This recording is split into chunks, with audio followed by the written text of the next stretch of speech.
How to get better at EASHL. Let me know in the comments how many of the things you do in this video. Your build should match the position you're playing and the style you have. If you don't know what's best, then you should be using every type of build in the game and playing every position so you get a feel of what's right for you. But every position should be played, even goaltender, but that's optional. Never be content with how your build looks. Always look to tweak it and improve wherever you can. There are plenty of build videos that you can reference on this channel, and there's one that you can click in the top right for quicker access. Be sure to watch the remainder of this video before switching. Before each playing session, you should go to free skate to either warm up or become familiar with the different shots and movements of your player. As simple as taking shots from different angles or stick handling and controlling the puck, pulling to your forehand before shooting, and getting the muscle memory of the controls and mechanics of the game. Spend at least 10 minutes or more in free skate to get into a groove before heading into games. This is where you can also change your settings like your camera or other visual settings to make sure it's set right for you. My camera setting is overhead, further out than the default dynamic medium, which is too close for some players. Defensemen will benefit more with either overhead or zone, which is further out so you can see.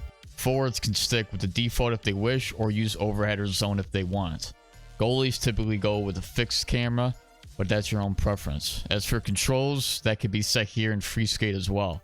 Total controls is recommended to beginner players for learning how to hip check with X or square. It's easier.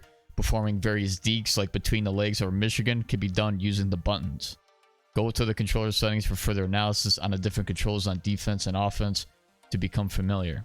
Auto backskate should be off. The rest of the settings are there on the screen.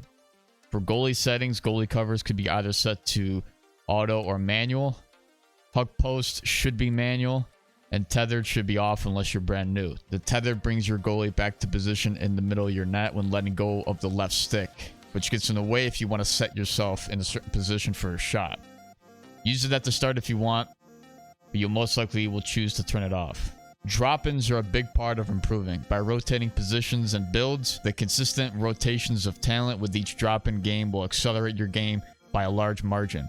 Much quicker than if you just wait for your buddies to get on to play clubs. Doesn't matter if the players aren't on par with you in terms of skill, it puts more emphasis on your gameplay to stay sharp and consistent.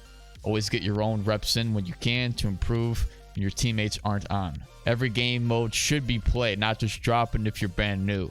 Pro-Am will benefit beginner players as they face AI in several 3v3 matches. Then there's 3's Eliminator, which is 3v3 in a small arena and faster arcade-like gameplay, as well as 1's Eliminator, a free-for-all 3-player matchup to score the most goals before the timer runs out. You can test builds or mix it up and have fun. Try it out, you might find a liking towards these game modes. Then there's QUICKPLAY, a 5-minute real-time period of 3v3 that's unranked. It goes by quick, hence the name, and allows you to test out builds or warm up without the risk of it affecting your rank. Try it all out if you're new and see what appeals most to you. If you have a couple buddies, you could play clubs together as a team. Here's where you can form chemistry with each other and build a solid system. If you don't, playing drop-ins is a good way to connect with others and build a team and make friends. While playing, keep your mic on in game chat. See if others respond. You might mesh well with certain people and decide to link up in clubs. Invite them to a party or link up discords if on opposing consoles and build your team up. Start playing with each other and form chemistry. Go to free skate or open practice and develop plays with each other, as well as a game plan for rotations and positions. Playing 3's is a good way to learn and understand the game from a more simple view. I have a 3's tips video in the top right that you can click for a more detailed look at 3v3 EASHL. Like the video and subscribe if you made it this far, it really helps the channel. So let's recap. You decide on a position and build or couple builds that you want to use for the day. You take that build to free skate to warm up, practicing different moves and shots to get familiar and in the right mindset. You can then go into quick play if you wish to warm up against others or test out a build. Make changes as you see fit to your build. Whether your teammates then get on or it's just you then go into drop-in or clubs to play and get better at your position and the chemistry with your teammates.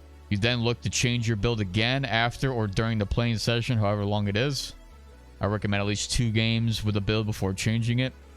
Then that cycle continues. Let's say a massive jump to your gameplay within weeks of playing. Don't get discouraged with losses and don't get complacent with your style or build. Always look to evolve and find new ways to play, and you'll eventually turn those losses into wins. I have videos on my channel that go into detail on my style and how I play certain positions. Click this video here to get started.